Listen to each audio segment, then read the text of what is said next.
Hello everyone, my name is Ankit Pratapsi. Today we will discuss CPU scheduling algorithm.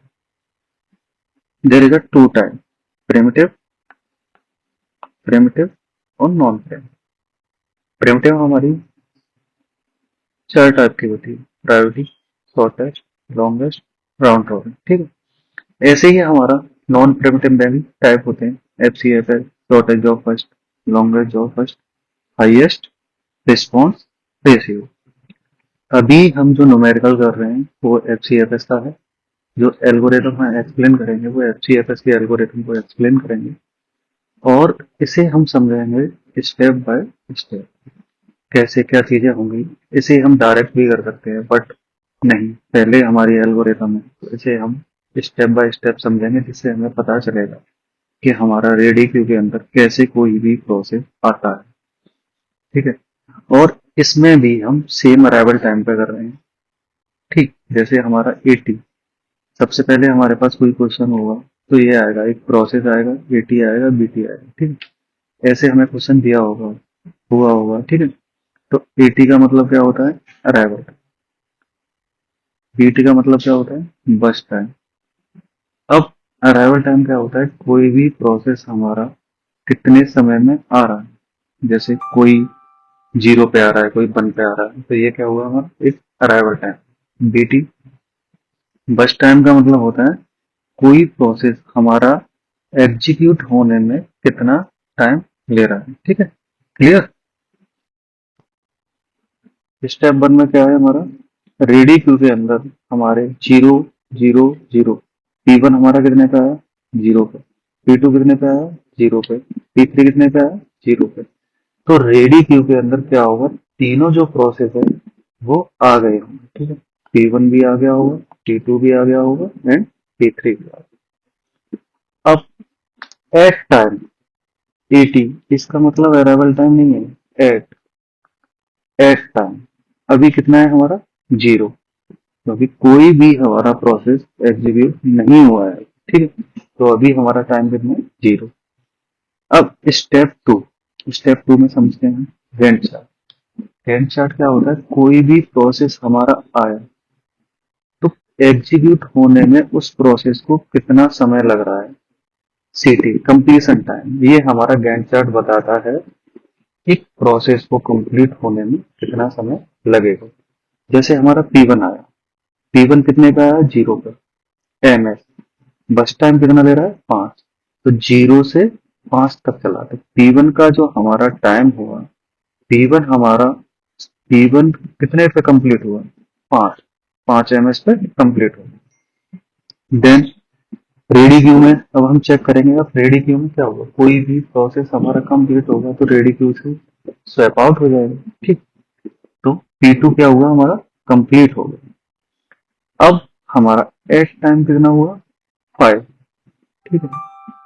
अब हमारा जो time कितना, at time कितना हो गया, 5 हो गया. नेक्स्ट स्टेप में हम समझेंगे कि गैंट चार्ट के अंदर अब P1 तो कंप्लीट हो गया, अब P2 प्रोसेस आएगा. बट P1 भी जीरो पे आया था, P1 भी हमारा जीरो पे आया था, P2 भी जीरो पे आया था. बट पहले कौन आया, P1. प्रोसेस हमारे सारे सेम टाइम पे आए हैं बट अभी हम प्रोसेस को जब एग्जीक्यूट करते हैं, जब सेम टाइम पे हमारा कोई भी प्रोसेस आता है तो हम प्रोसेस के थ्रू ही एग्जीक्यूट करते हैं. जैसे P1, P2, P3. ठीक है. ऐसा नहीं कर सकते कि सेम टाइम पे आए तो P2 को ले लें हम, P3 को ले लें, नहीं. एक सीक्वेंस से चलेंगे. ठीक है. P1, P2 and P3. ठीक. क्लियर. अब P1 हमारा एग्जीक्यूट हुआ जीरो से 5. अब हमारा P2 कंप्लीट होने में PT का बस टाइम कितना है, P2 का हमारा बस टाइम है 3 MS. बट आया तो जीरो पे लेकिन उसने वेट किया 5 MS, वेट किया. अब नेक्स्ट जो प्रोसेस हमारा एग्जीक्यूट होगा वो 5 MS से ही तो एग्जीक्यूट होगा. तो हमारा P2 का कितना था, 5 + 3 कितना हुआ, 8. क्योंकि 3 हमारा कितना है, 3 P2 का फर्स्ट टाइम. ठीक. तो इसे हम प्लस कर देंगे. आप एक एग्जांपल, रियल लाइफ एग्जांपल लेके चलोगे. आपकी फैमिली में 3 मेंबर है, आपके पास सिंगल एक लैपटॉप है. ठीक है. तो कोई भी प्रोसेस किसी को डिवाइड कर दिया, आपके माता पिता ने कह दिया कि आपको चलाना है 10 मिनट, नेक्स्ट को 10 मिनट, नेक्स्ट को 10 मिनट, तो एक कंप्लीट हो जाएगा, उसके बाद ही तो नेक्स्ट एग्जीक्यूट होगा या नेक्स्ट उसे स्टार्ट करेगा कोई भी काम को। ठीक है, ऐसे ही हमारा इसमें होता है। अब रेडी क्यू के अंदर हमारा P2 कंप्लीट हो गया, पहले ही हो गया था स्टेप 1 में, देन P2 भी हमारा कंप्लीट हो गया। अब इसका एट टाइम कितना होगा, 8। ठीक, अब नेक्स्ट स्टेप है हमारा 4। अब क्या है, हमारे सारे प्रोसेस एग्जीक्यूट हो जाएंगे क्योंकि P1 हमारा हो ही गया, P2 हो ही गया, अब P3 आ गया इसमें। P3 हमारा P2 कितने पे कंप्लीट हुआ था, 8 पे। ठीक, बट P3 का भी बस टाइम कितना है, 8। कैलकुलेट करके कितना हुआ, 16। तो हमारा P3 कितने पे कंप्लीट हुआ, 16 पे। ठीक, अब रेडी क्यू के अंदर क्या होगा हमारा, P1 भी हमारा कंप्लीट हो गया, P2 भी कंप्लीट हो गया, P3 भी कंप्लीट हो गया।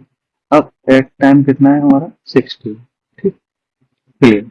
अब हमारे पास जब क्वेश्चन में आएगा तो वो आपको या तो कहते हैं कि TAT WT निकालो, क्लियर, आप TAT WT निकाल दें।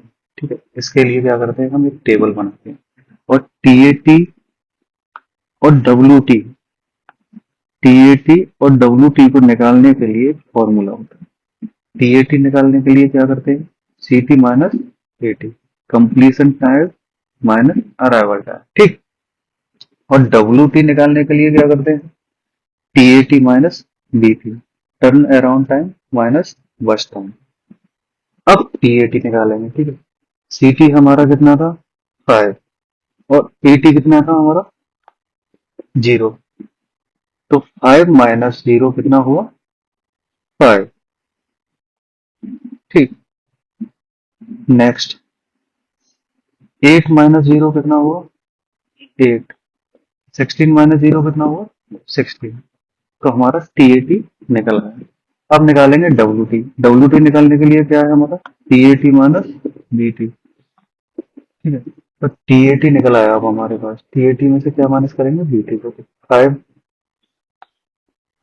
माइनस 5 कितना हुआ, 0।